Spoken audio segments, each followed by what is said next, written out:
Well, good evening. Thank you all for making your way out tonight. I can tell you the weather's a little bit better this year than last year if you're here last year. If you made it last year, I guess you're not scared of snow and ice. So, my name is Colin Hastings. I'm the Executive Director of the Pasco Chamber of Commerce, and we're really excited and proud to present to you this year's 2018 Ag Hall of Fame. Before we go ahead and get our program started, I'd like to thank our committee and the Ag Hall of Fame committee, and especially folks like you coming out and showing how important the ag industry is to our area, Franklin County, and to Washington State, quite frankly, the world, because here we definitely, your part in feeding the world. So with that, we're going to get started with the invocation, and I'd like to invite Walt Neff to come up and share his words. Walt. Thank you. Thank you, Colin. If anybody has a hat on, it'd be appreciated if you could take it off. And it's a beautiful crowd tonight, and I welcome everybody. I'd like to ask everybody to bow their head while I say grace. Heavenly Father, we thank you for today. Thank you for the rain. We thank you for the great weather. No snow. It's good to have snow in the mountains. It's good to have rain here. Father, we ask you to bless this food to our body, help it nourish and strengthen it. We want to thank you for all the things you've given us. We want to thank you for all the people that could make it. The ones that couldn't make it, God bless them. I want to God bless all our bankers. May God bless our president, President Trump. And just God bless each and every one of you here tonight. We ask all this in Jesus' name we pray with thanksgiving. Amen.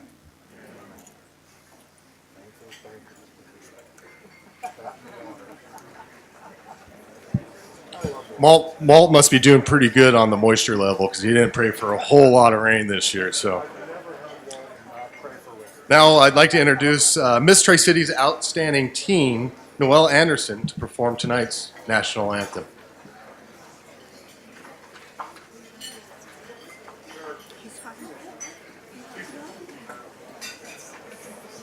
I'm not going to be able to get those people in front of me. Oh, say, can you see by the dawn's early light what so proudly we hailed at the twilight's last gleaming, whose broad stripes and bright stars through the perilous fight o'er the ramparts we watched were so gallantly streaming, and the rockets' red glare, the bombs bursting in air, gave proof through the night that our flag was still there. Oh, say does that star-spangled banner yet wave o'er the land of the free and the home of the brave?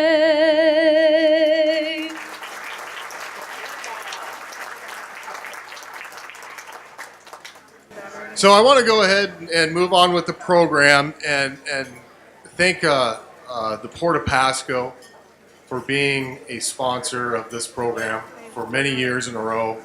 Yep. Pasco Chamber Board of Directors and our Board President, Dennis Giese. Pasco Chamber staff, Marilyn and Rebecca, have done a fine job tonight and the weeks leading up to this, and especially the Ag Hall of Fame Committee for their years of hard work, and this year as well too. They definitely laid down a foundation that has made this event what it is today. Also wanted to see who, this is our 18th year of doing the Ag Hall of Fame, and I didn't make it in 2000. I know there's probably a few of you here in the room that were here in 2000, the very first year. Are there anybody here from the very first Ag Hall of Fame? If so, could you please stand up? Oh, no, hands don't work. You got to stand up. Oh, there's a few. There's a crowd. There it is.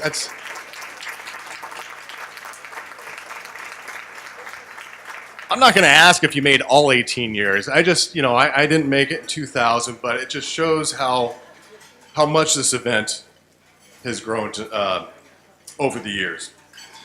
We have some dignitaries that have joined us here tonight. I'd like to take a moment to introduce them. Franklin County Commissioner Bob Cook. Bob, if you could stand up. Let's give him a round of applause. Oh, he's back there. I stuck him way in the back. Franklin County Treasurer Josie Kelsner. There she is. Franklin County Prosecutor Sean Sant. They must not be up for re-election this year because I put them way in the back. We have quite a few of the new Pasco City Council members too, so I'll go ahead and list their names and have them stand up. Blanche Barajas, Ruben Alvarado, Pete Serrano, David Milne, and Craig Maloney. Let's give them a round of applause.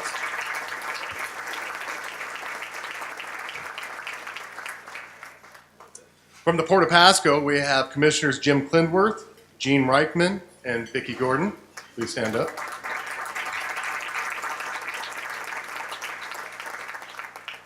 And from the Franklin PUD, we have Commissioner Stu Nelson. Stu. He's in the back too. I think he's up for re-election, so I'm sure he's been shaking a lot of hands. Also want to acknowledge too Benton Franklin County Fair Rodeo Queen Elise Villaseñor. She can stand up. And of course, Miss Tri-City's outstanding team who did a great job tonight, Noelle Anderson.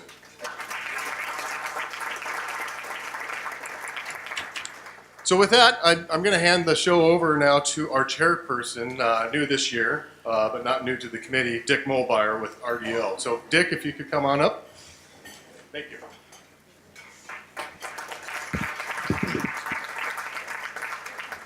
Thanks, Colin. Thank you to the Chamber Board of Directors and President Dennis Giese, and also the Port of Pasco Commissioners. Well, welcome to the 18th Annual Ag Hall of Fame Gala and Ceremony. The Ag Hall of Fame was formed in 2000, like Colin was saying, to recognize and honor those individuals that have made a significant contribution to the agriculture community throughout the Mid-Columbia region. This event would not be possible without the hard work and dedication of these dedicated individuals who have spent nearly a year in preparation of this event.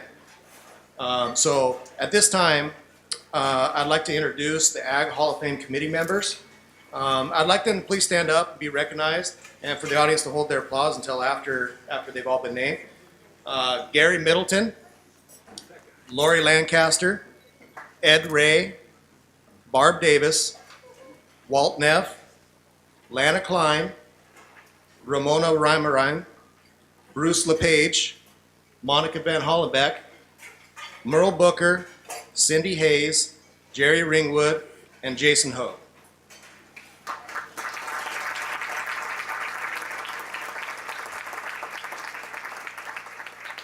And also, this event would not be possible without the support from the Chamber. Executive Director Colin Hastings, and staff Rebecca Ramsey and Marilyn Lott.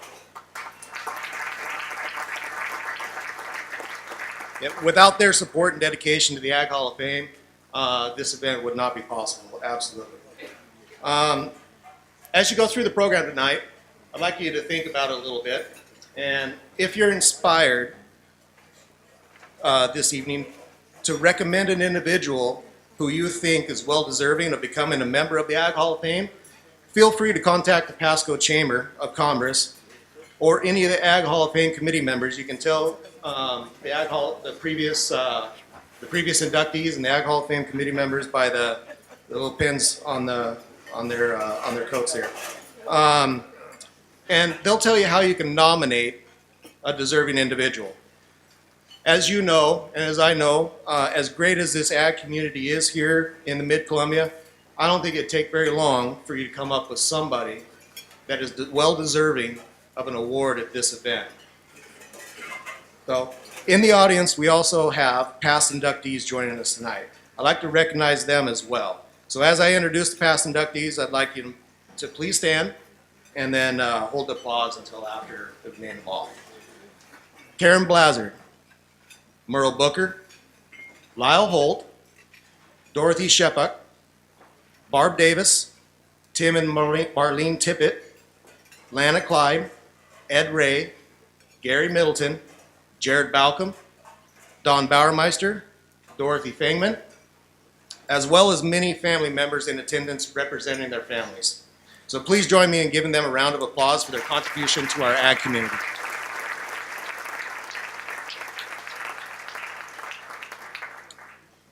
I'd also like to give special recognition to our title sponsor, the Port of Pasco, who helped inspire and carry forward the Ag Hall of Fame vision for the past 17 years.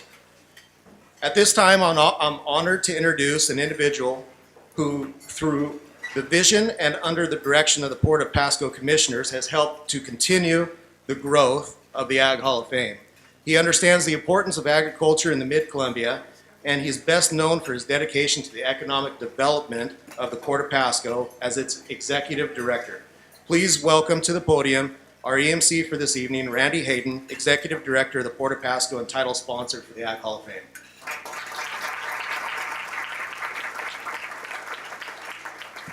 Well, thank you. It is my honor and pleasure to be with all of you here tonight.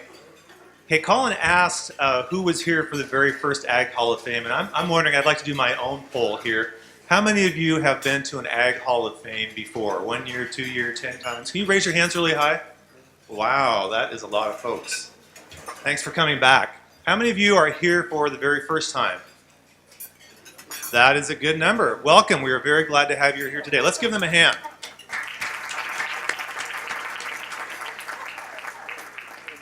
Well, as Dick mentioned, it really is an honor for the Port of Pasco to be able to sponsor this event. And on behalf of my commissioners here in the Port of Pasco, we really thank the Pasco Chamber and the Ag Hall of Fame for allowing us to sponsor the Ag Hall of Fame. It really fits in our wheelhouse of supporting ag in our community, and we are pleased, very pleased to be part of this event. So thank you very much. And Dick, I don't know where you went, and I can't see because of the lights here, but I do want to just thank you for stepping up to be chair of the Ag Hall of Fame committee this year. Last year he kind of had training wheels and he was the co-chair, but this year he's doing it all on his own. So would you please join me in thanking Dick for chairing the event this year.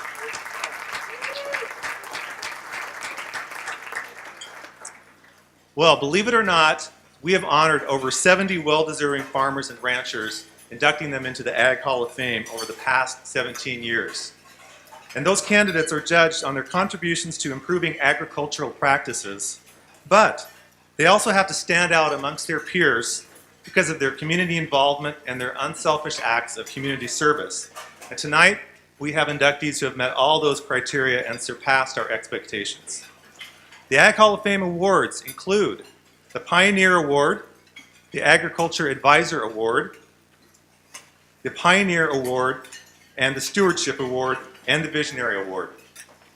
And although we can only choose one for each category tonight, as you all know, we have many well-deserving farmers and ranchers in our area, but we did have to narrow it down to one. And as Dick mentioned, putting on an event of this caliber requires a lot of help. Thankfully, we have a wide array of generous sponsors who have joined us tonight and who have graciously contributed to this evening's festivities. And I'd like to recognize them at this time. So sponsors, would you please stand as I read your name and remain standing so that we can applaud after all the sponsors have been recognized. And no cheating. I know how you just like to do the pop up and sit down, but I want you to stand up until all the sponsors have been recognized. Our Ag Pacesetter sponsor is the Bank of Eastern Washington, Lucy Cifuentes. The Visionary Award sponsor is RDO Equipment, Tassie Alderley Stinn. The Ag Pioneer sponsor is Home Street Bank, Kurt Beckley. The Stewardship Award sponsor is Basin Pacific Insurance, Brad Toner and Laoli Famasili. The Ag Advisor sponsor is Northwest Farm Credit, Mandy Galbraith. The Cultivating Our Future grant sponsor is Wheatland Bank, Steve Lancaster.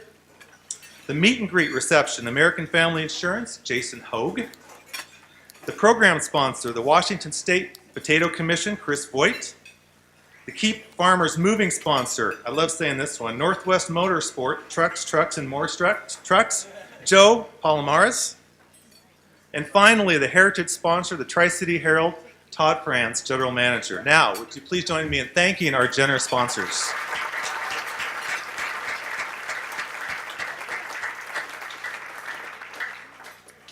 So at this time, I would like to acknowledge one of our primary sponsors for the Ag Pace Setter, and that is the Bank of Eastern Washington. They were not able to join us tonight, so I do have just a couple things I'd like to say, nice things to say about them. The Bank of Eastern Oregon and Eastern Washington was established to meet the financial needs of the communities, the businesses, and the citizens that it serves.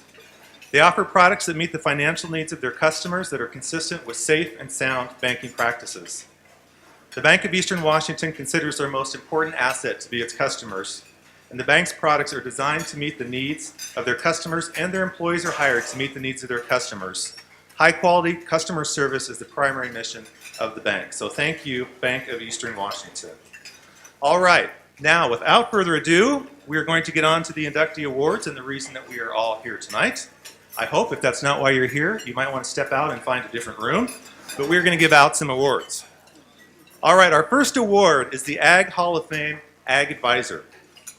This category recognizes individuals in ag-related programs and similar organizations who have influenced the industry through their leadership, guidance, and community involvement. The award is sponsored by Northwest Farm Credit Services. Would you please help me welcome to the stage Tim Waters, who will tell us a little bit more about our 2018 Ag Hall of Fame Ag Advisor of the Year, Don Kinion. Tim.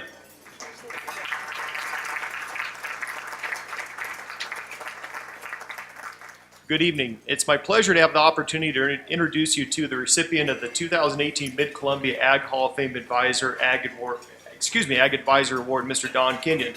I've had the pleasure of getting to know Don over the last several years as he worked with me at the WSU Extension Office in Pasco. This is a bit embarrassing, and Donna maybe didn't know I was going to say this, but I thought I should bring this up tonight, and you guys should all know a little bit more about Don. We're going to talk about all the great things about Don, but I wanted to bring up his mistress. I think Donna knows about this, not a surprise. Don has a mistress. It runs his life from May to September every year. His mistress is irrigation water. Right, Donna? He's been known to abruptly depart from social functions, wake up from a deep sleep without an alarm, refuse a free lunch, and even leave family functions just to shut water off or turn it on time. Quote that. I should also note that Don's mistress treats him well. Every time Don and I are working on irrigation fittings, it seems like when a failure occurs, the water seems to run towards me. And I'm the one walking away cursing, and Don has kind of a smirk on his face. I don't know how that works.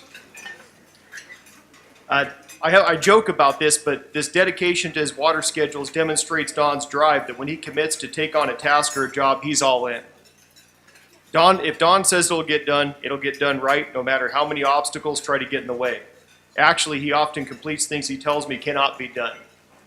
This is a great example of how efficient he is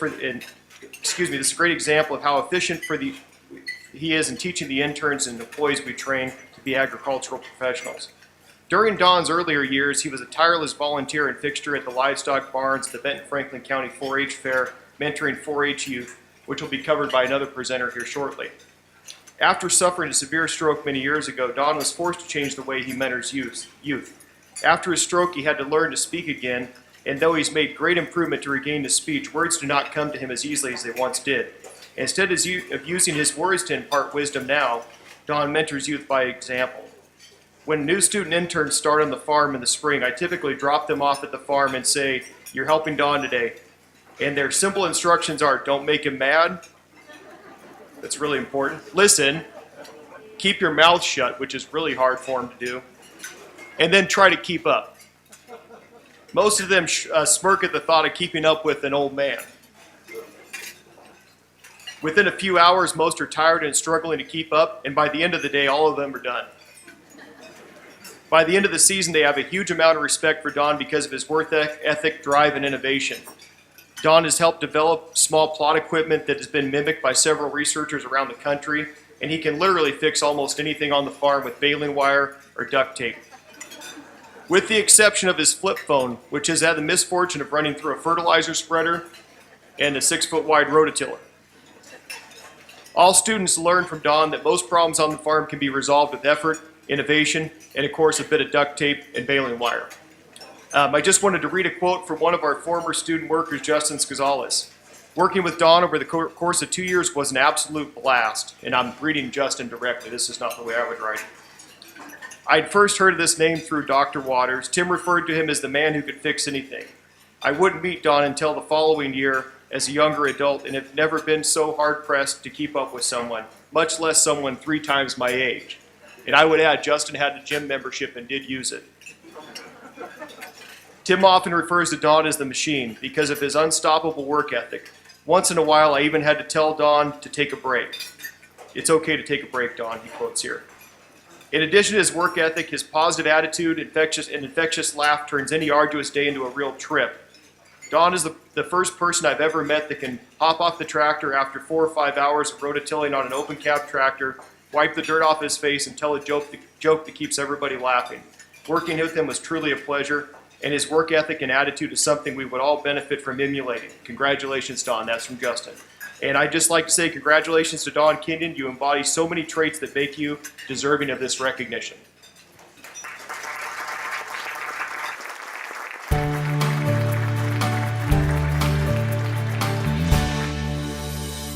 Well, my mom's is a farmer, and I like it and all that there. But I thought maybe graduation, CBC, I'm going to be a math teacher and coach. And I found the math is no more math, so I quit and switch over to ag. And I grow alfalfa, potatoes, and wheat and corn. Well, he absolutely loves being with the kids. And it was very apparent when we started 4-H that each and every child was important to him. And then we was a fair, and Barb Davis says, you know, there's no hogs leader. Barb said, no, that's yours, so I did. So then I looked the whole thing back and forth 1 year, how to do it, the fair, this and there. And I thought, I need a scale. It's heavy or not, we managed the hogs, and I think every year, at least half of our club is finals. I'm always marveling at the things that he could create. I love that he made that loading chute for the children that is basically the safe way to get kids in and out of the arena. That was amazing. Safety for the kids, because from the alleyway in is boards. The car, hogs hit behind you, if not the other side. And so safety, and now's good. So. And he's done lots and lots of work for lots of people, and Don always wants to help. So that's the man I got to marry. Helper.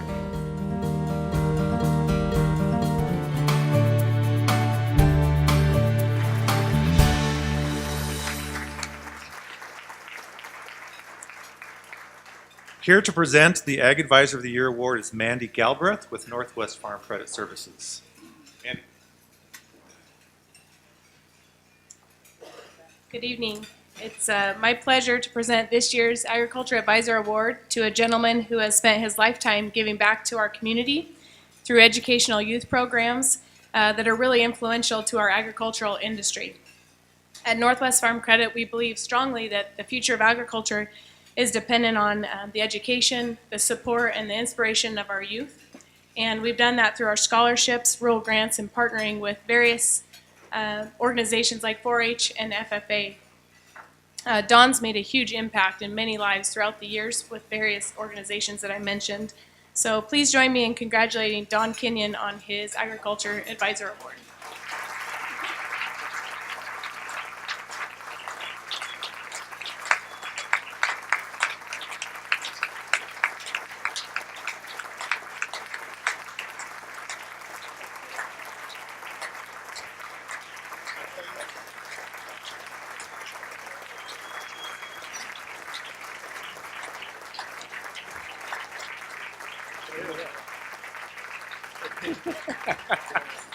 On behalf of Don Kinion, thank you very much.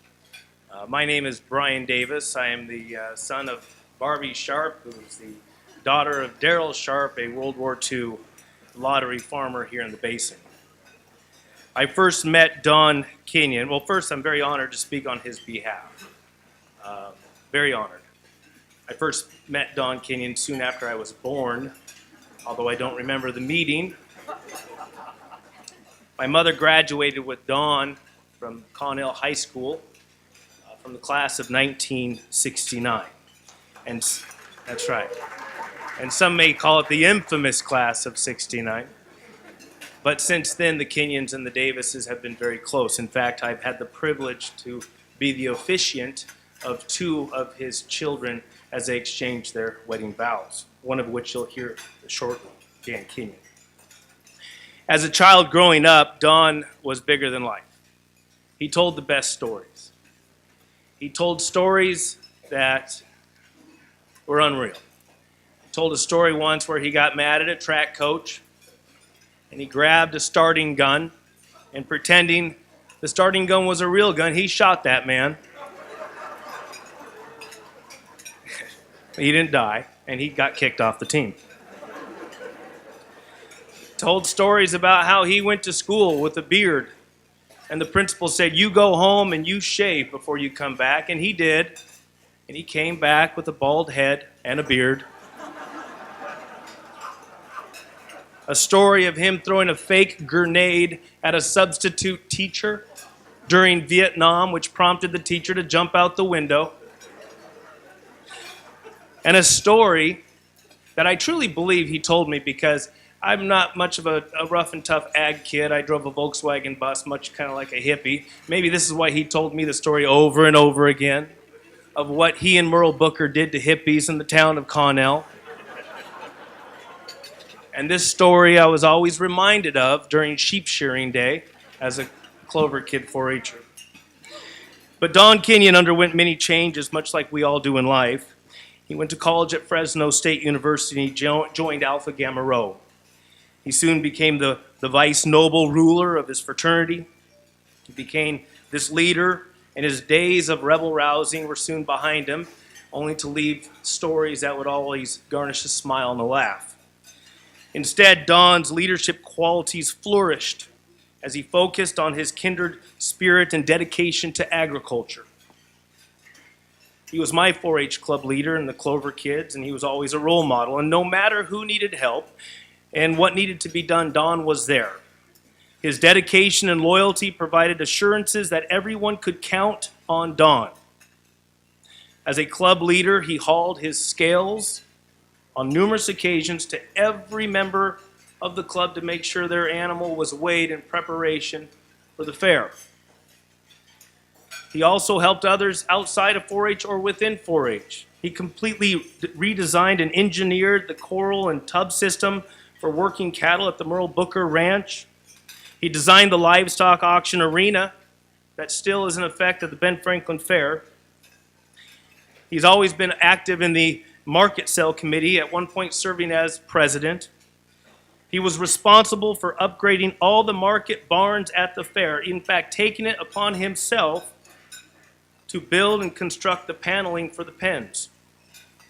And he was responsible, in which I had the pleasure of working with him in doing, for erecting the memorial flagpole that is currently at the Ben Franklin Fairgrounds in honor of those deceased 4-H members.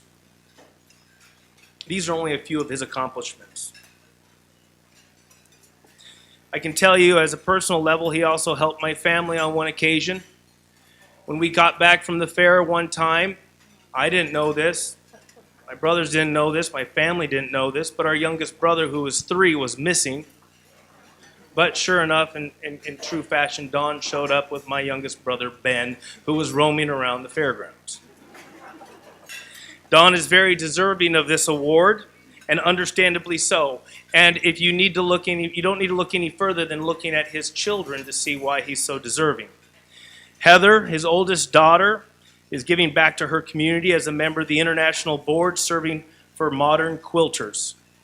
Tom, His son is the current president of the Ben Franklin County Fair Market Stock Committee. Natalie currently works for the Washington State University Extension Office and is the Benton Franklin County Youth Educator for the 4-H Youth Program. And Dan, who you will soon hear from, is the 4-H Camp Director serving all who go to Camp Wooten. They are a wonderful family. One thing I can tell you, and I have not discussed this with Don, but if he were to say anything, I know he would say thank you, and I know he would say that he loves you, and he loves this agricultural community. So on behalf of Don, thank you.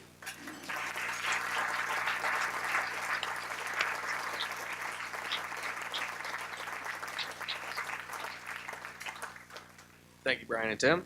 My name is Dan. I'm the youngest of four. You're probably going to hear a couple of repeats here because we probably should have coordinated our speeches a little better. So, on behalf of my father, Don Kinion, and myself, I want to thank everyone involved with recognizing my father for this award, including the Pasco Chamber of Commerce. My father was a farm kid from Ontario, Oregon, who moved to the Mid-Columbia region in 1960. Other than graduating with a degree from agronomy from Fresno State University, he's been here ever since. His degree in agronomy was not the only thing that he brought home from California, though. He also brought home a crazy redhead, who's my siblings and I's mother and his wife for the past 41 years. I want to thank her for everything she's done in that time to love and support our family and my dad. There's no way he could have done half the things he did without her by his side. I know that she values him and the examples he set in life, whether it has been as a husband, a father, or a volunteer. For anyone attending tonight, I know Tim mentioned this, but the reason I'm up here speaking on behalf of my dad is because in 1997 he suffered a massive stroke. That stroke was a temporary setback. It took from him his ability to speak, but after years of speech therapy and hard work and dedication, he can carry a conversation again, although doing a speech might prove a little difficult. We like to think, though, what he's lost in verbal fluency, the rest of us Kenyans have more than made up for in word count. So it's an honor to be up here on his behalf. My dad's spent his entire life in service to others. Especially the youth in our community. And because of that, he would always say, it's all about having fun, and it's all about the kids. His years of service include 20 years as a 4-H leader, 18 years on the Benton Franklin Fair Market Stock Committee, 4 years as the camp director for the Benton Franklin 4-H camp, 17 years on the Franklin County Crop Improvement Association, over 10 years as a volunteer fireman, and 12 years as a member of the Pasco High School Booster Club. There's many more that'll go unmentioned, but those are the highlights. And in each association, each club, each committee that he belonged to, he always seemed to find his way into a leadership role. My father was never one to sit on the sideline, and if you know him, he was definitely not one that you were going to tell him how things were going to go. He was always compelled to be involved and to take the part, often leading by example. His leadership has always positively impacted those he comes in contact with. He's always been driven to accomplish a job and to make sure it gets done right. He's volunteered countless hours with an unrivaled work ethic, as Tim talked about, in the pursuit of helping others. His dedication to the Mid-Columbia youth and agriculture and 4-H stands out. As mentioned before, he designed and fabricated the turnstiles that each year you see annually at during the Benton Franklin Fair market stock sale. This not only improved the efficiency of the sale, but it also improved the safety for the 4-H'er, as he talked about in his video. He also designed and built the parking lot chute system for the pig barn, which was another innovation that improved efficiency as well as 4-H'er safety when entering the show ring. Like Brian talked about, he actually helped to build the very pens that are still used today in the pig barn. He helped to repair, maintain, and improve the wash racks that showmen still use in the pig barn. As part of the countless hours that he's volunteered, it was always for the kids and was always in our best interest. Everyone likes to be recognized, but my dad was never a person who was about personal glory. He was about teaching kids life lessons, leading by example with his work ethic, and he did his best to make sure everyone had fun in the process. What I remember most about going to the fair is that our club, for some reason, never had barn duty. You know, because it just wasn't fun. And as long as you took care of your animal and occasionally maybe your neighbors, Don Kinion wouldn't be a problem for you. Just don't miss your show time and make sure your animal was fed and watered. Now, if you broke those rules, then he would teach you one of his famous life lessons, and let me tell you, you didn't want to be on that side of things. My dad is a humble guy who I know is overjoyed to receive such an honor that is for his dedicated service, but I can tell you right now, he never expected it, and he never would have asked for it. He treated every kid as if they were his own, no better and certainly no worse. He gave respect as long as you gave it back to him. I know growing up, all of my friends, as well as all of my siblings' friends, were constantly at our house, probably in an inordinate amount of time, and that's because our door was always open, and my parents always treated everyone that came through it like family. My dad was a role model, a volunteer, and a mentor in our community. And he encouraged volunteering your time and the service of others because of the way it positively impacted your own life.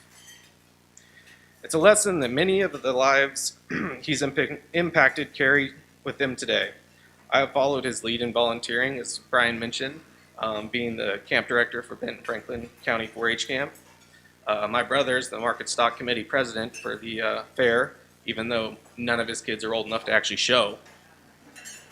My sister is the head of Benton Franklin 4-H through Washington State Extension, go Cougs.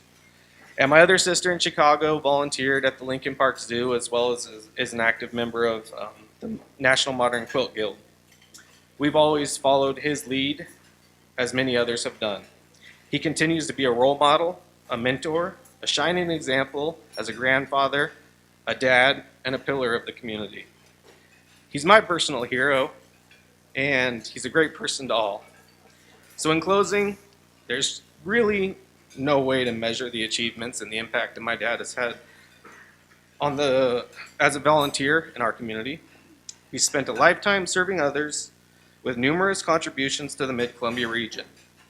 So on behalf of my dad, Don Kinion, I'd like to thank the Pasco Chamber of Commerce and everyone here in attendance tonight for this recognition.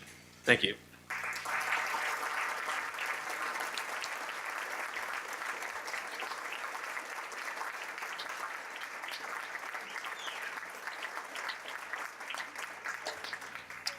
Thank you, Tim, Mandy, Dan, Brian, and Don. And Dan, I congratulate you for holding it together. That seemed pretty tough and emotional at the end. All right, now on to one of my favorites, the Ag Hall of Fame Pioneer Award. Year after year, I'm amazed at the sacrifice and hard work of these early leaders in our ag industry. This category honors individuals who've had a significant influence on the development of agriculture and who've unselfishly served their communities. The award is sponsored by Home Street Bank. Please help me welcome Candy Moore and Ed Ray as they induct James and Ann Moore into the Ag Hall of Fame with the Pioneer Award.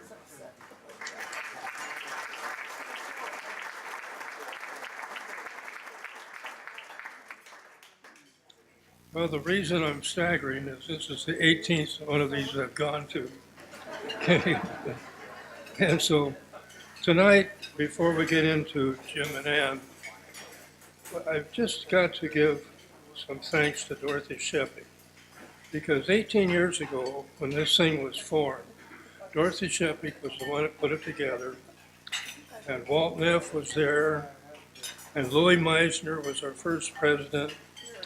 And so wherever you are, Dorothy, can you stand up so I can see you?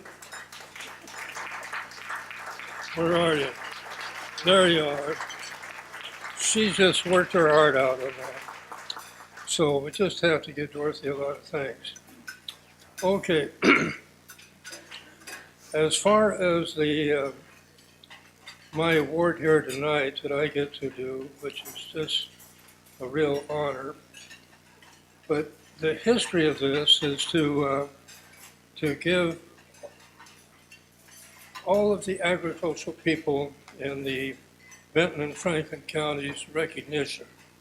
So tonight, this is quite an unusual deal, as you'll see as I develop it. The farmers that we're specializing and giving the award to tonight are from pioneer families, the Moores and the Blairs. And so then, because I'm a student of history, and this is so interesting because that's why we started singing in the first place. So here you have Jim Moore and Ann Blair. The Blairs had 5 brothers, I think, in horse heaven farming. And then Ann was raised at Burr Canyon there in Colotus. So you talk about history. That's where this thing was formed in the first place. And the Moores, of course, I can remember Jim's grandfather, who used to be a professional baseball player, and he would tell stories in downtown Colotus. And I'm a kid from Washtenaw, and so we get to Colotus, and then later married a gal from Colotus, Shirley Largent. But anyway, the other thing I have to point out is that Jim and Ann Moore tonight, who we're so pleased to sponsor, they're from Colotus, but they're not the first inductees into the Hall of Fame from Colotus. Because if you look at your program there, at 2000, there was a Catherine Heron. All right, so she was the first Colotus person that came in. And then it was followed by Mary Richmond. And then Bill Harder and family. Everybody knows Bill. And then Dick Moore, who was Jim's older brother. And so the reason we're honoring Jim and Ann is that they do a good job farming, but they're hanging on to Colotus. And if you go in and get one of their good sandwiches at Farmer's Daughter and all that stuff, it's good. It's just good as they're hanging on to these small communities. And Shirley's class was 5, and mine in Washtenaw was 12. And then here in Pasco, we have 17,000 students in school. Now, isn't that fantastic when you think about it, where you're from and what it is now? And then you're trying to keep these small communities going. So we're so pleased to have Jim and Ann tonight. And so the other thing that I have to point out before I turn this over here to Candy, their daughter, is that my wife, Shirley, was a babysitter for Jim, for Pete's sake. So that just goes how far back it goes. And so with that, I'm turning this over to Candy, the daughter, and she runs the Farmer's Daughter restaurant and does a fantastic job. And so I'm just glad to be here and really appreciate Dorothy Shepard getting us started. And then my friend Gary Middleton took it over years ago, and then he ran it for many years. And now Colin's doing a great job. And we're just pleased to be part of this. Thank you.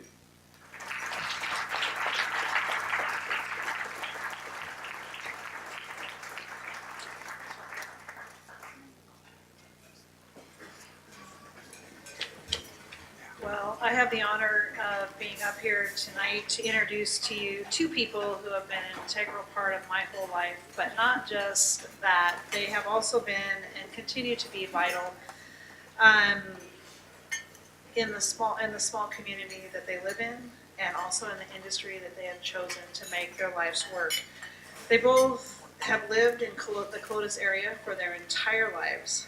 They married, raised 2 children, and have farmed together in that same area for over 50 years. If you want to know exactly how many years, you can ask Mom how old she is. I'm not doing it. Along the way, they participated in many community, social, and business organizations. The Colotus School Board, the Washington Wheat Commission, the Grange, FPD number 2 as firefighters and EMTs for over 30 years, although I'm not sure Dad has completely gotten himself retired from that organization. And then ag forestry. And Mom tells me there's somebody here tonight. She did not point him out, but if I see somebody doing this at me, I am to get off the stage. Apparently that is something they have in ag forestry.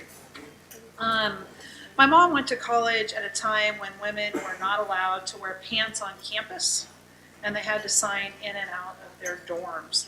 Her granddaughters to this day remain appropriately outraged on her behalf. Today, however, she expertly runs 3 businesses and a nonprofit. Most days she can be found at her latest venture, greeting and feeding locals and passerbys alike at the Farmer's Daughter on Main Street in downtown Colotus. Yes, we have one. Her pride in her community and her true interest in others is apparent in all that she does. My dad has never wanted to do anything but farm. I'm going to assume it was my grandmother actually pushed him off to WSU, and he said, well, fine, but I'm more interested in playing ball than learning anything. Eventually, he got his degree in agronomy, and what he puts his name on, he does well. There are a few things that make him happier than tending his crops from the seat of whatever piece of equipment he is sitting on. Mom assures us if he ever wins the lottery, we're simply going to have new green things. He is, however, equally as comfortable talking to others to promote his wheat industry, the local school, or the fire department. He has been known to approach state senators and WSU presidents with his eternal optimism and more facts than they can possibly deal with. To the best of my knowledge, he hasn't lost yet. These days, however, if he wants to eat, he spends a lot of time at our store down in downtown Colotus, where he will probably have to implement, or at the very least, listen to the newest idea from his wife and daughter, and that is before he eats. As our small ag communities struggle to survive, my parents continue to invest in the things that they always have. Their community, they built a gas station, a deli, they preserved the Grange Hall as a community hall.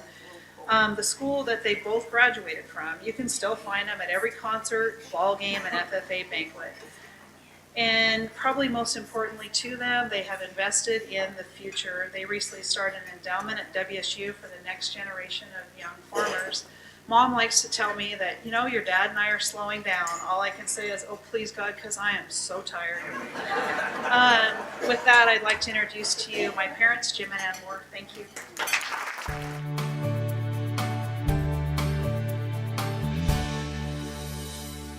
My grandfather homesteaded here in 1898. My father farmed it. Always wanted to be a farmer, so here I still am. The reason I got into agriculture, my father was a farmer, my uncles were farmers. I had no intention of becoming involved with a farmer. But I met this gentleman, and 53 years later, I'm still farming and enjoying every minute of it. We don't have irrigation, so we're strictly depending on rainfall, and we're extremely dry, so we only get a crop every other year. Irrigation hasn't come this far, and most of our land is too steep to irrigate with circles anyway. When I started farming, we didn't have a cab on the tractor to start with. You sat out and wore a pair of goggles, and you'd come in at night and your teeth would be all black with dirt.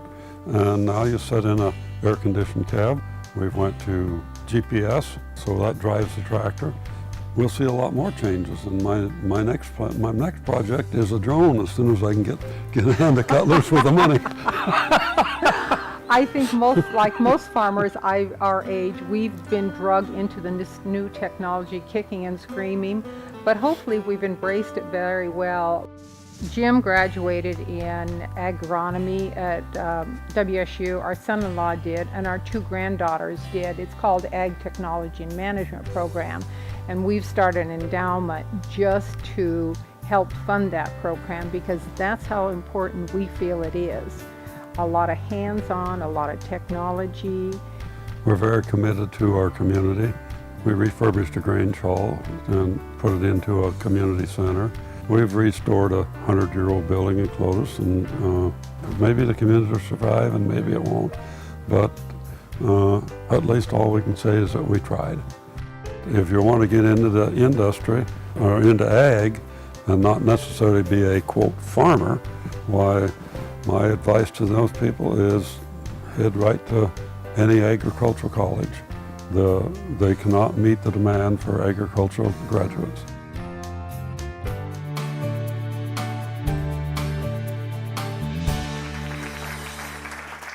Here to present the Pioneer Award is Kurt Beckley with the Home Street Bank.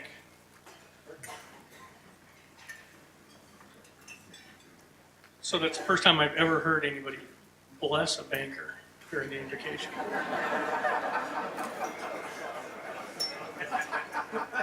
I was pretty panicked tonight because I don't know the Moors, and so I didn't know what to say. And it reminded me of a story that my dad told me when I was just getting into banking. And the whole moral of the story was, don't say anything that you don't know what you're talking about. My dad's first job out of college, out of University of Idaho, was counting silver dollars over in Seattle at the World's Fair. And the branch manager in Othello, Washington, got let go. And back in those days, back in the 50s, the branch manager had all the power in the branch and could make the deals and could do everything like that. So they picked a young man that was up and coming in the bank, and they sent him over to Othello, and they sent my dad over as an assistant because he knew agriculture, and he'd grown up in Idaho and farmed in Washington. And this young fellow got over there, and so my dad told me this story when I told him I was going to get into ag banking.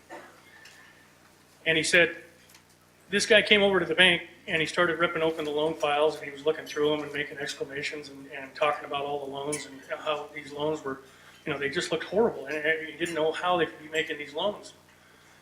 And he called my dad over one time, and he opened this folder, and he said, I think we've got a bad loan here. I don't know what we're going to do here. This collateral, I've never heard of this collateral before. Do you know what this is? EWEs. I don't know what this is. I don't know how we can have EWEs as collateral. And my dad pulled him to the side and said, sir, those are ewes. Those are female sheep. So the moral of the story was, don't say anything dumb if you don't know what the heck you're talking about. So I was panicked. I didn't know what to say about the Moors, and I didn't know, I could sit here and talk about Home Street Bank and all the good things we can do and compare myself to every other banker in the room who are upstanding people and provide good services to everybody. So I sat back here for the last 5 minutes, and I got to know the Moors a little bit.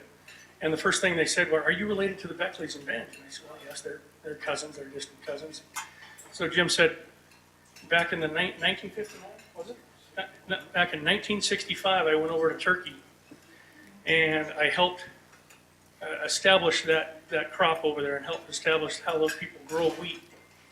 And he said the wheat that came off of those ships when we unloaded it was Beckley wheat. He says, so I know you. I know your name. I know who you are. These people are pioneers in their industry. They should be applauded. They should be thanked. They're setting up endowments at WSU after 5 generations. Their granddaughters are here tonight. Where are you guys at? Stick your hands up. There they are. 5 generations of attendees at WSU. They're setting up endowments at WSU. Their goal is to raise $500,000. Is that $500,000 by the time that they are done and through. Ladies and gentlemen, we want to present this Pioneer Award to Jim and Ann Moore. Thank you.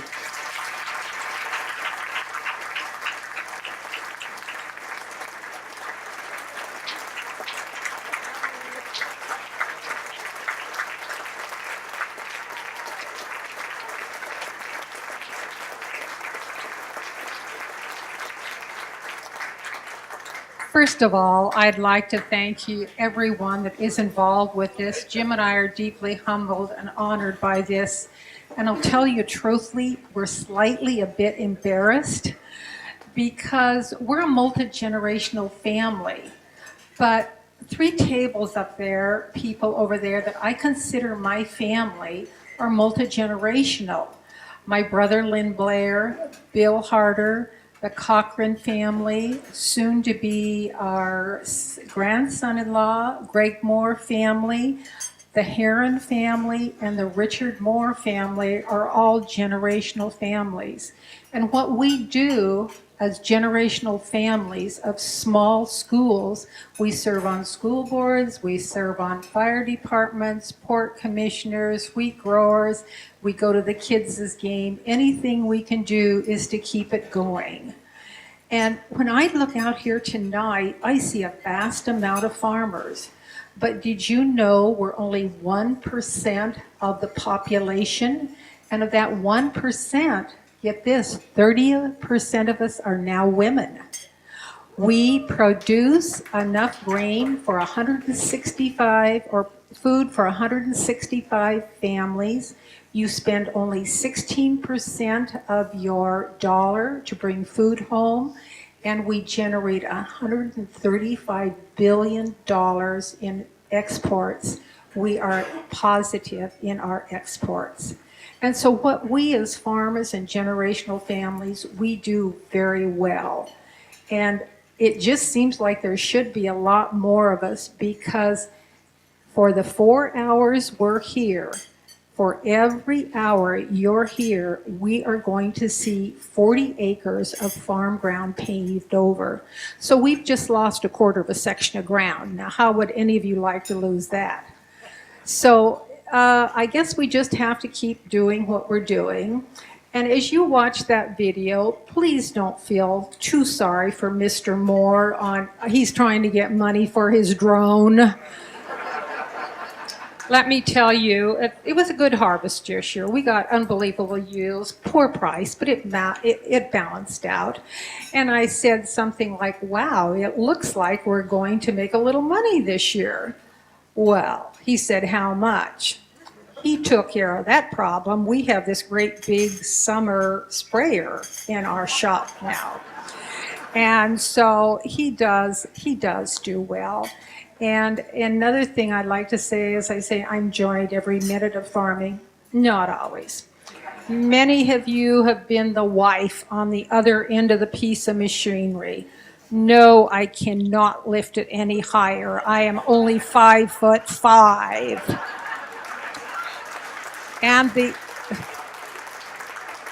the other thing is, I don't know what a number 2 screwdriver is, and I can't recognize a 15, 16 socket set, so you get the whole thing, and you just pluck it out.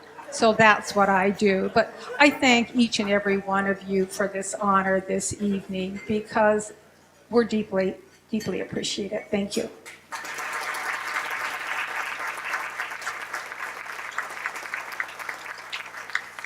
Well, I don't know how you top that, but I don't intend to. I want to thank Home Street Bank. I want to thank the Chamber of Commerce for this program. I want to thank all you people for coming. It's a great honor for this. And I want to thank, as Ann would say, my extended family are sitting over there. Lynn and Karen Blair, Bill and Vivian Harder. I tried to get Bill to come up and say something. He won't say anything. So, and I think I'm probably grateful for that, because he and I have a little bantering back and forth, and I might be better off to he would just shut up.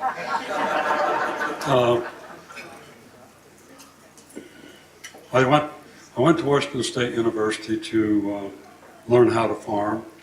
I was only going to go for 2 years. After 2 years was up, I came home for the summer, and you know, that's a lot of work. I better get back in school and have some fun. So I did graduate from Washington State University in agronomy. My grandchildren are 5th generation Cougars, and we have, as I've been mentioned, we have started an endowment, because I think it's very important to teach the younger generation how to farm. I see a lot of money put into research to make better wheats, to make better whatever, but I see very little effort putting into teaching the younger generation how to use this knowledge. And Ag Technology and Management, Washington State University, is the avenue that we have chosen to help maybe this to happen. Whether it will, I don't know, but it's our goal to do the best we can to see it happen. Community service. My father told me when I was quite young, he gave me some advice, and I don't give advice anymore. I just give opinions because advice people say you said and think it's going to be true. But anyway, he says, look out for number one first, then your community, and then your industry. The wheat industry has been very, very kind to us in our 50-some years of farming.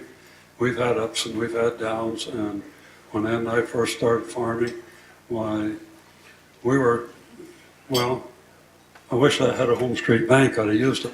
But anyway, she would run the tractor all day and I'd run it all night, and we'd go out, take the kids out for a hamburger once in a while, and they would have to share their fries. And I want to tell you today, don't ever ask my daughter to share her French fries because she will not do it. But anyway, agriculture's been good to us. We've been able to give back to our community. We've had, or now we're giving back to WSU, and I hope we can continue to help this ag industry in any way we can. And if I can help with anything that you people want to know, give me a call. I like to talk. I might not do everything I want to do, but I can certainly try. And I hope that our efforts in the ag industry will make a difference. And if they don't, well, that's just the way it is. Life goes on whether we like it or not. So thank you very much.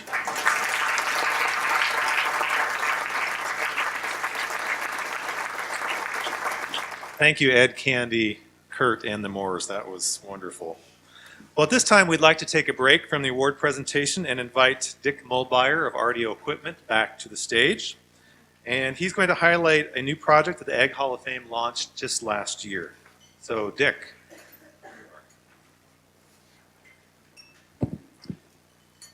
The Mid-Columbia Ag Hall of Fame recognizes that youth programs are a way to introduce new and exciting farming, ranching options to youth, parents, and community members. With that in mind, last year we launched the Mid-Columbia Ag Hall of Fame Cultivating Our Future grant in 2017. I want to thank Wheatland Bank for sponsoring this portion of the program. This is an opportunity with this grant, this is an opportunity to help support the sustainability of this important industry for future generations. I think, with the previous two recipients, you've kind of heard a theme that, they support youth in agriculture, right? So the program supports opportunities for high school and younger youth education to research, demonstrate, and learn more about agriculture. Cultivating Our Future grants are competitive grants for educators and entitles entities to provide programming engaging youth in agriculture, which would be very important going into this future. So in 2017, with the generous donations from our ag community, most of them are here in this room today, the Ag Hall of Fame Committee awarded $5,000 to the four following organizations, and two of them have a brief report on how that grant money was used and help their educational experience. First was New Horizons, FFA. Carol Travis is the FFA advisor. Washington Ag in the Classroom, Lisa Avery, she's not present today in attendance. Tumbleweeds 4-H Club, they're not here, they weren't able to make it as well, but Patterson School Districts, John Seaton is here, and they're going to give a little presentation, like I said, on how they used the grant. So first up, I'd like to introduce Carol Travis, the FFA advisor for New Horizons FFA.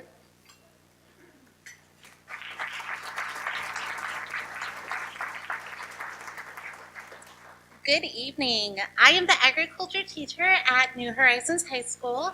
And as an ag teacher, it is extremely difficult to see incredible opportunities for students to participate in, but are unable to do so because of a lack of money. Because of the Cultivating Our Future grant, we were able to take 2 students to the National FFA Convention in Indianapolis, Indiana. We toured the Case I&H tractor manufacturing plant, Jelly Belly, and Willis Towers. We also toured Fair Oats Farm, Dairy Farm, where students got to see firsthand births of piglets and a calf take their first steps. At the National FFA Convention, we saw thousands of members wearing their jackets, and my students quickly realized that the convention was the size of our entire city. But we were all united because of FFA. They attended leadership workshops with national FFA officers and were inspired to make a difference. They also attended the Career Expo with more than 450 exhibitors and colleges. They were blown away with the magnitude of opening session and guest speaker, Layla Ali. This was their first time flying, first time eating a deep dish pizza, first Uber ride, first country concert in an NFL arena, and first experience that inspired them to pursue a job in ag. It was truly a life-changing experience. I would like to thank everyone who contributed to the grants and encourage others to do the same. I am very thankful for our ag community. You understand how important it is to invest in our young people who are the future of agriculture. Thank you.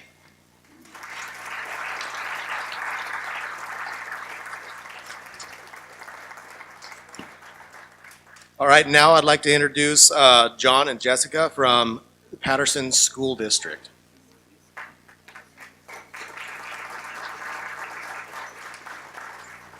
Good evening. My name is Jessica Wheeler, and this is John Seaton, our principal and superintendent. And I'm here tonight because I have the privilege of teaching science to our 5th through 8th grade students at Patterson School. A theme for our students has been to examine the characteristics of the nature of science. I've asked students to consider what is science, with the goal that they begin to see it not just as a process that only takes place in a laboratory by a scientist, but as one that can be used to explain their world, which out in Patterson is a world physically surrounded and directly impacted by the agricultural community. The Cultivating Our Future grant has helped provide lab equipment so that in the classroom, students can continue to participate in scientific practices where they're asking their own questions, designing and carrying out investigations, and working to draw conclusions from their data. Each year, Patterson holds an annual STEAM fair where all our students work to integrate the arts, science, technology, engineering, and math with a theme tied to topics that impact us here in the Pacific Northwest. We are thankful for the additional materials this grant will help us supply to our students. These pictures show the creative and collaborative work of our 5th graders with their salmon project, and also a group of our 8th graders who chose to examine the Pacific leatherback sea turtle. Lastly, the pictures that you saw represented recent work with our students utilizing the equipment we purchased from this grant to do the method of gel electrophoresis. Our students in those pictures were practicing identifying unknown dye solutions. However, in the coming weeks, we will be examining soybean DNA. Thank you for your time tonight, and I'd like to extend a congratulations on behalf of Patterson students and staff to tonight's inductees and award winners. A special thank you to Wheatland Bank, the Three Rivers Foundation, and the Ag Hall of Fame Grant Committee for awarding us this grant, and to everyone in this room who donated. With it, we've been able to continue developing our science program with additional lab equipment and materials. Thank you.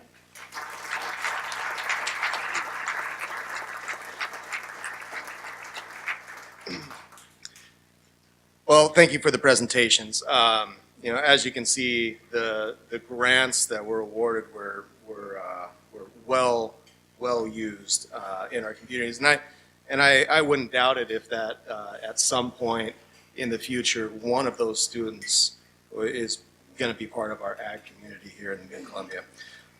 To continue this project, we need support and investments from our agriculture community. So last year we raised $5,000 and we had $20,000 worth of grant requests. So our goal for this year is to raise $10,000. So at this time, I'd like you to please consider making a pledge tonight.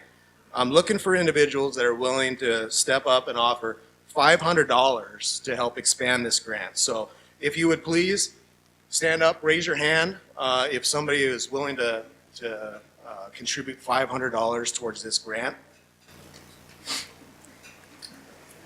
There we go. Merle Booker, thank you. Thank you. Gary Milton, thank you. Mark Lemp, thank you. Tim Tippett, thank you. April Davis, thank you. Bruce LePage, thank you. Anybody else? Okay, so anybody willing to contribute $250 towards the grant? Can't see the hands back there. Was it? Laura Hastings, thank you. Who do we got back there? I see some over there. Monica, thank you. Van Hollenbeck. Cheryl Olberding for 500, thank you. Kinions, thank you. Davis, thank you. Thank you. Really appreciate it. Somebody way in the back, who is that? Thank you. Thank you. Yes. 250. Thank you. Jeff Gordon. Thank you. Who do we got back there? Can you see that? Tri-State. Tri-State. Seed. Thank you. All right. So, Glenn Clifford. Thank you very much. Thank you. Really appreciate it. Thank you. So, also, if you look on your card, if you didn't want to stand up and be recognized, I completely understand that. There's a little envelope here with a card. If you would like to fill out that card, submit it, and then give it to any one of us, one of our the committee members, we will gladly take that, and it'll be much appreciated. So, thank you all for your generosity. And we'll continue with the program. Thank you very much. That is some generosity. Thank you again very much. All right, now on to the Stewardship Award. This category honors individuals that are actively displaying exemplary community involvement and enhancing agribusiness through leadership or technology development. The Stewardship Award is sponsored by Basin Pacific Insurance.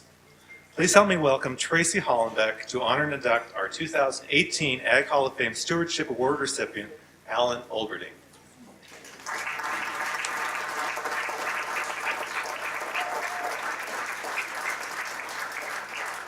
Good evening.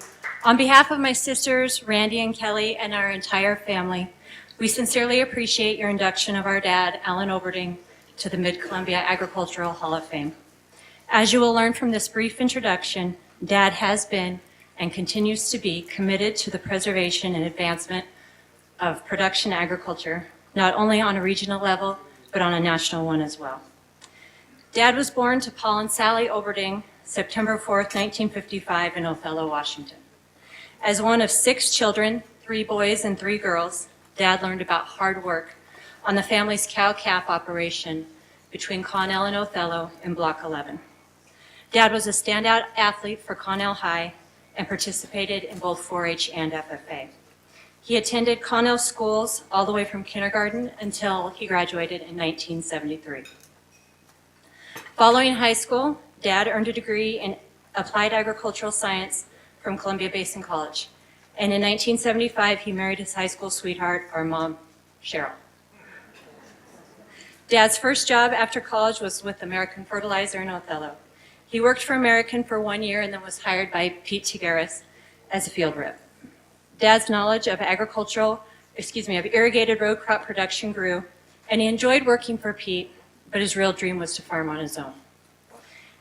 In 1980, Dad and his brother Fred quit their jobs to form the partnership LC Farming. The brothers started out custom baling hay, and a few years later they ventured in potato production when they secured contracts with McCain's and Lamb Weston. Dad and Uncle Fred continued to farm together until 2005, when Dad's interest then shifted toward continuing to grow Olberding seed, which he and Fred founded in 1986. Dad became involved as a board member of the Washington State Potato Commission and the National Potato Council in 1989 and 1997, respectively. He remains an important member of the National Potato Council today.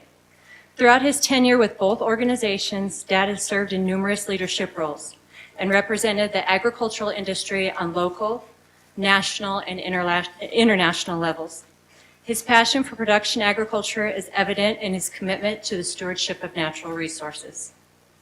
Dad has logged many, many hours and countless trips across the country to educate and inform key decision makers such as the Environmental Protection Agency, the Department of Agriculture, and legislators and congressmen of the realities and practicalities of production agriculture and the need for such agencies to align and work collaboratively with agriculturalists. These days, Dad spends a lot of his time hunting, fishing, and traveling with Mom, but they always make time to support their grandkids. 12 of the 13 are here tonight. They always make time to support their 4-H projects, sporting events, and other activities. Agricultural stewardship can be defined, here's the part where I'm going to cry. I almost got to the end.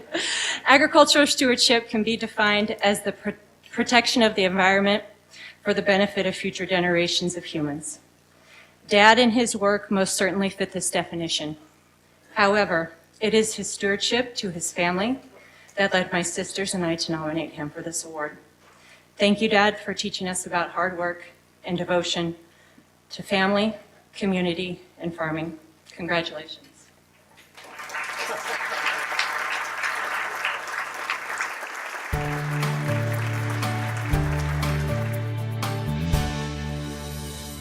I was always interested in ag and the different businesses that are related with it. So I took an ag chem course at CBC here locally when I got out of high school.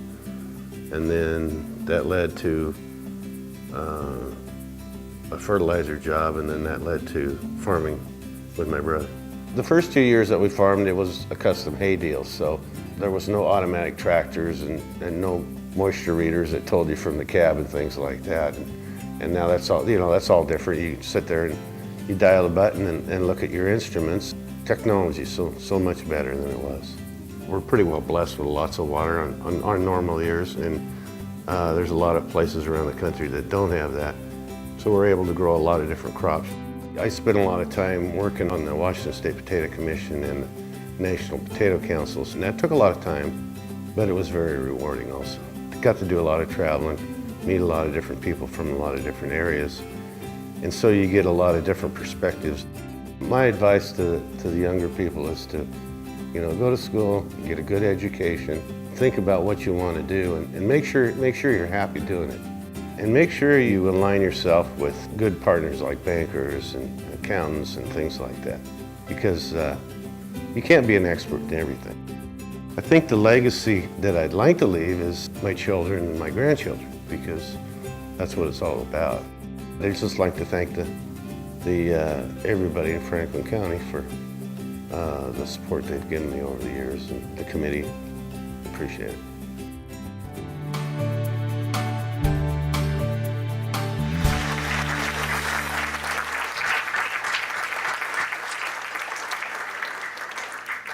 Here to present the Stewardship Award is Lowley Thomasili with Basin Pacific Insurance.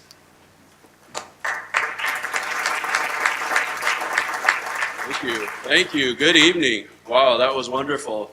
That was great. What a great example of a producer, just really working hard and really dedicated to his family. And we are privileged here to be able to be here and to participate in this wonderful event to honor and to highlight these wonderful individuals and their contribution to agriculture. It's awesome. We're so grateful at Basin Pacific Insurance to be able to be a part of this event. And so at Basin Pacific Insurance, we're a full line of insurance services and agriculture, as well as crop insurance and benefits. But ultimately what it comes down to you, the producer, the customer, the grower, the farmer, and all that you do. And we're just so grateful to be a part of this event, of this organization. We're grateful for Alan too, at this point in time. And so on behalf of Basin Pacific Insurance, we'd like to congratulate Alan for his commitment, his dedication, his vision, and his contribution to agriculture and to our communities. And so with that,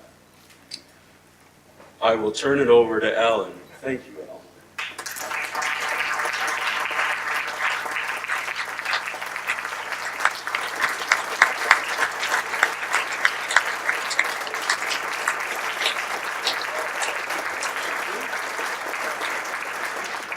Thank you. Thank you very much. I gotta get the light adjusted up here so I can read my speech. It's kind of like the video pretty much said it all, but I have a few things to say. I got a text today that said, if you want your speech to be a memorable one, you should make sure it's longer than Brother Fred's. Well, that's not going to happen. So you can all be relieved there. I'd like to thank the Chamber and all the sponsors that put on this great event. I'm truly honored. I'd also like to thank all my family members that without your support, none of this would have happened. And I've got several grandkids out there that I can't really see them right now with the lights, but I think they're probably paying attention. I'd like to thank my wife, Cheryl, for helping me in all the good times and bad times, and my farming partner, Fred.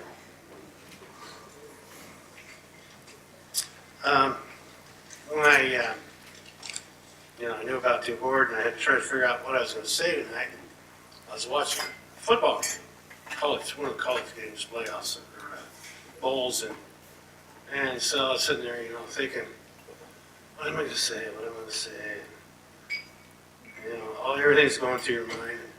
You're watching the game. These guys are, they're making good plays and making bad plays, and kind of high-fiving each other, and they're going like this or like this when the play's over, And I thought, that's it. I figured out what they're saying. When I grow up, I want to be a farmer in Franklin County. Thank you.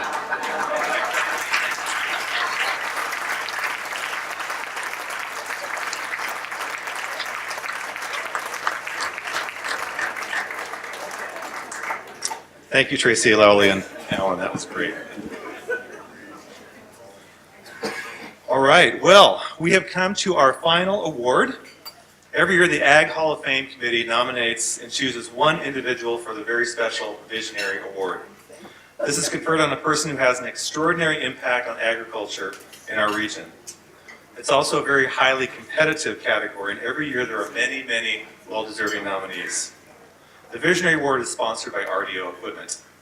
Would you please help me welcome Charles Laird to the stage to induct our 2018 Ag Hall of Fame Visionary recipient, David Roseleip.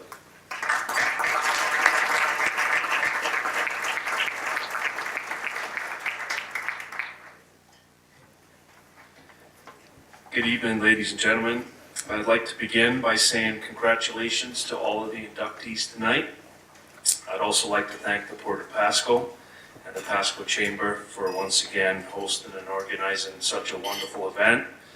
And lastly, I'd like to thank the nomination committee for recognizing the contribution Dave Roseleip has made not only to the Columbia Basin, but to our state and to our country. My name is Charles Laird, and I graduated Class 32 of the Washington Agriculture and Forestry Education Foundation. If you're asking yourself, what is the Washington Agriculture and Forestry Education Foundation? I'll get to that shortly, but first let me introduce Mr. Dave Roseleip. Along with his twin brother, Dave grew up in St. Ignatius, Montana, on a dairy and diversified farm. During high school, Dave played football, basketball, and was involved in student government. After high school, Dave attended Montana State, where he earned a degree in ag economics. Upon graduating college, Dave moved to Spokane and spent 12 years working in the farm credit system. Getting back to what is the Washington Agriculture and Forestry Education Foundation, I'll start by reading the foundation's mission. We cultivate leaders in agriculture, forestry, and natural resources who communicate, collaborate, inspire, and serve. Each year, the foundation selects a class of 24 people from all over the state with various backgrounds in the natural resource industries. Each class embarks on a 2-year leadership journey, which involves traveling to seminars with specific topics that include group dynamics and public speaking, communication and media skills, agriculture and forestry issues, public policy making, social issues, state transportation issues, the criminal justice system, Columbia River issues, state government and national government, which involves a week-long trip to Washington, D.C. And it all culminates in a 2-week trip abroad to study the natural resource industries and government of a foreign country. Class 39 is currently studying in Greece and northern Italy, and my class was fortunate to spend 2 weeks in Chile in what was an unforgettable experience. If this all sounds interesting to you, there is some literature in the back where the cameraman is that you can pick up on your way out. Please do it at the end of the program so we don't disturb the cameraman. In a nutshell, ag forestry is about equipping people with the skills and confidence to make a difference in what is now a very complicated world. The ag forestry challenge is, if you don't do it, who will do it on your behalf? In 1978, an opportunity to participate in the inaugural class of the newly formed Ag Forestry Education Foundation presented itself to Dave Roseleip. After graduating Class 1, Dave continued to fundraise and volunteer his time to the foundation. In 1984, Dave was hired as the executive director, and from 1984 to 2015, he excelled in this role.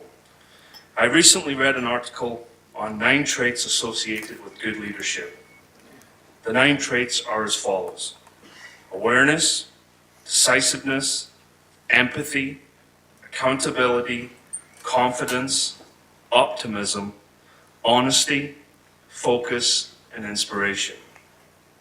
My class had the privilege to have Dave attend and direct all of our seminars, and I can safely say that Dave possesses all of the previously quoted 9 traits of strong leadership. Dave inspired and challenged our class to be better than we ever thought we could be. In his 31 years as executive director, Dave handed out approximately 1,000 graduation diplomas. And just as a matter of curiosity, if you're in a current class or a past graduate, would you please stand up?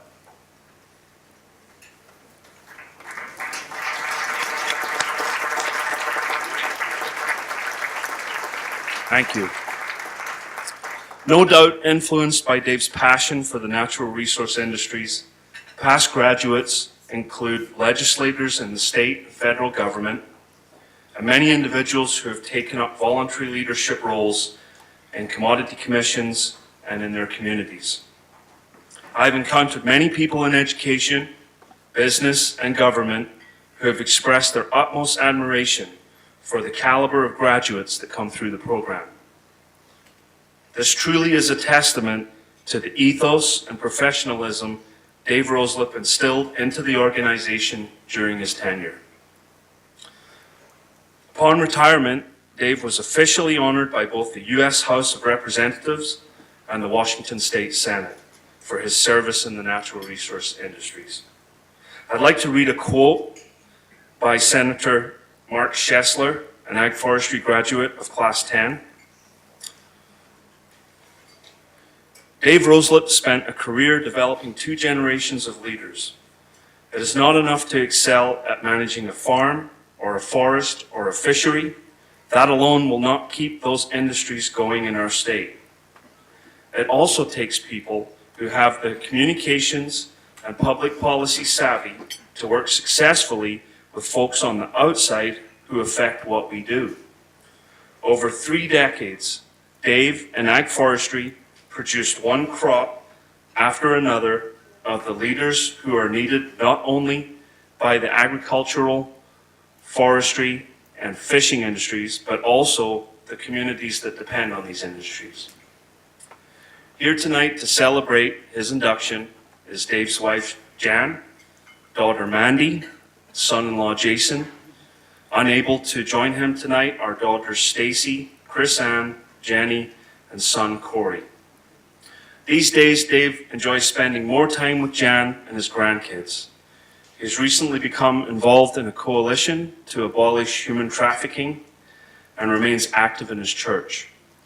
Although absent from the foundation's day-to-day activities, Dave continues to work diligently on growing the foundation's endowment fund behind the scenes.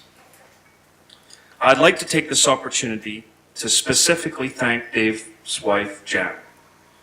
Dave's commitment to ag forestry required a grueling travel schedule. We all know it takes a special person to hold down the fort, and on behalf of all of the ag forestry alum, I'd like to thank Jan for her part in making it all work. I guess with that, all that's left for me to say is congrats, Dave. You are a worthy recipient of this award.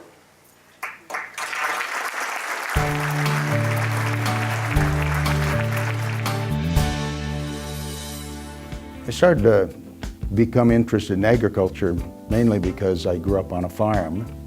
So I thought agriculture economics would be a good field to go into. And so I became involved in agriculture banking. And it was through that I became acquainted with the leadership program that I was later able to run. I think it's very important as leaders to not stand in the corner and with our own ideas, but to come forward and collaborate with other people and bring their ideas into the mix.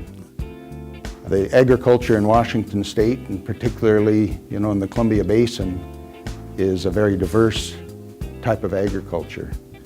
And so it's very important for people in very different commodities to work together on common issues, whether it's labor or the environment. I would like to be remembered as someone who is able to bring people together, along with many people develop a training program that allows people to have a world view, to understand all sides of the issue, to be able to collaborate and work together. My advice to someone who wanted to go into the natural resource industries or the agriculture industry is to first of all realize how important the industry is to the world, to do as much as you can to understand technology within the industry and also the economics, and even probably more importantly, to be able to understand how to work with other people to build a better future for our communities and for our industry, whether it's agriculture or forestry or any industry. We need good leadership.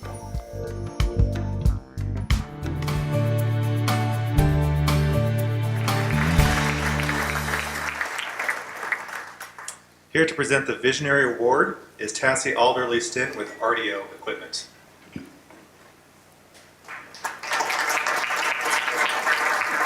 Thank you, Randy. Good evening, everybody. RDO Equipment is very proud to support the Mid-Columbia Ag Hall of Fame, and we are honored to present the Visionary Award to Dave this evening and recognize his contribution to our ag community.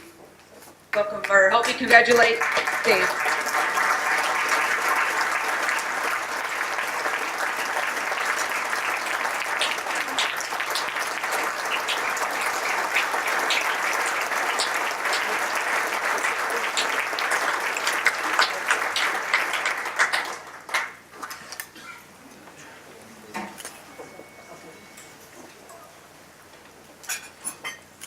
On a wall of the Library of Congress, there's an inscription by Daniel Webster from the year 1840.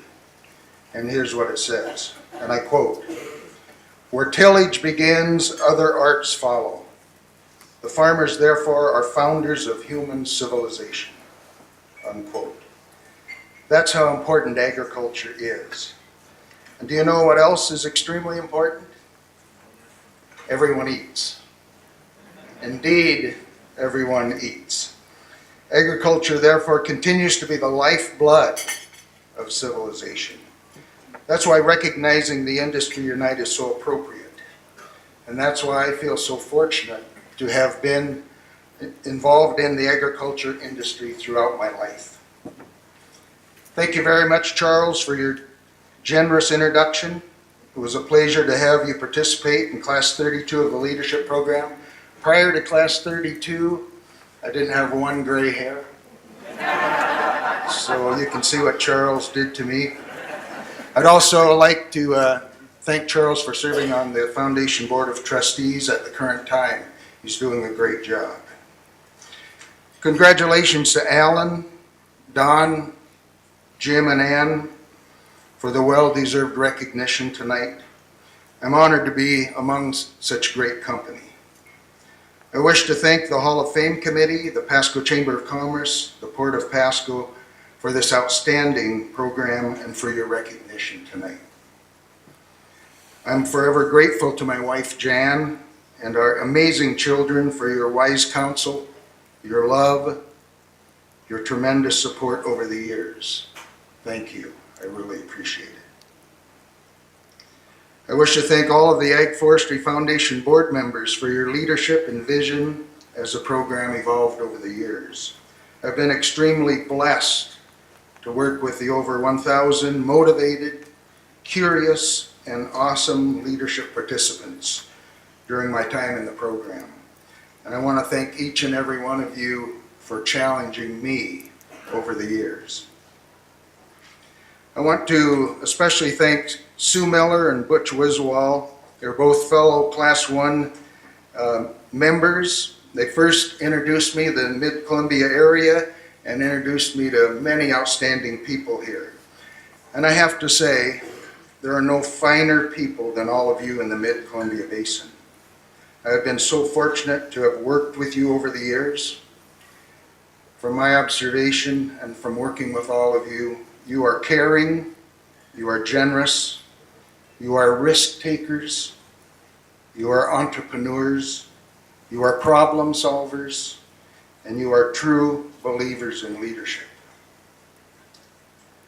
I also want to make special mention of an individual I care deeply about and have over the years, and that's Clayton Alford. Many of you probably remember Clayton, who served on my board of directors many years ago, and he was a passionate promoter of the continuous need for trained and upcoming leaders. I'll always cherish the many days, indeed days and hours traveling around in Clayton's pickup. He was showing me all of the various agriculture in this area and always promoting leadership, always trying to get people to support the program and indeed to apply to the program. And Clayton was truly a star of the greatest generation. I'm so proud of the graduates of the leadership program who are making a difference on the front lines of service for the industry and communities at every level. And thank you to all the investors who pay it forward to train new leadership every year. The investors who pay it forward are the ones that really make this happen. In summary, the way I see it, I believe I've had the greatest job in the world, in the greatest industry in the world, working with the greatest people in the world. As a friend of mine from the Nez Perce tribe, Jamie Pinkham, once said, he said, "An honor for one is an honor for all." In that spirit, I dedicate this award to all of the people who have gone through the leadership program, to all the investors who pay it forward, and to all of you in agriculture, in the agriculture industry, who are seeding, harvesting, and shipping to feed a hungry world. I appreciate all of you, and thank you very much.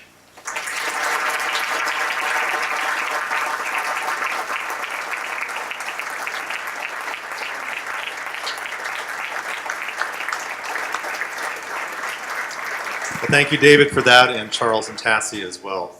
Would you please join me in honoring all of our new inductees, Don Kinion, Alan Olberding, James and Ann Moore, and David Roseleip. Final round of applause.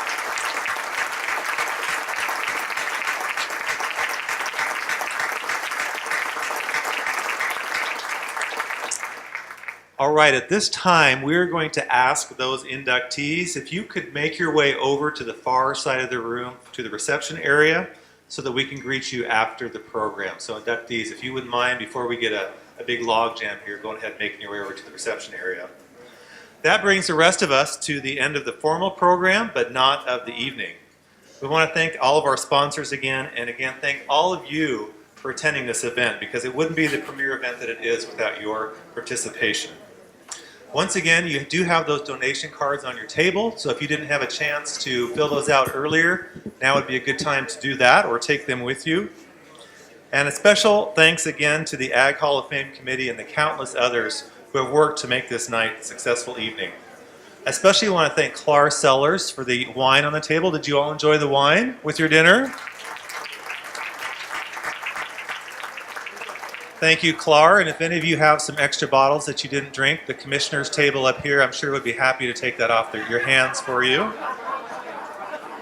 Other people who have helped tonight that I'd like to thank include Platinum Entertainment, Knights Welding for those beautiful awards, Esprit Printing for the programs, D&Z Events and EVM Productions for all the video and audio, and of course the Red Lion chef and the staff for the delicious dinner. We know that you all worked hard. Would you please help me thank them?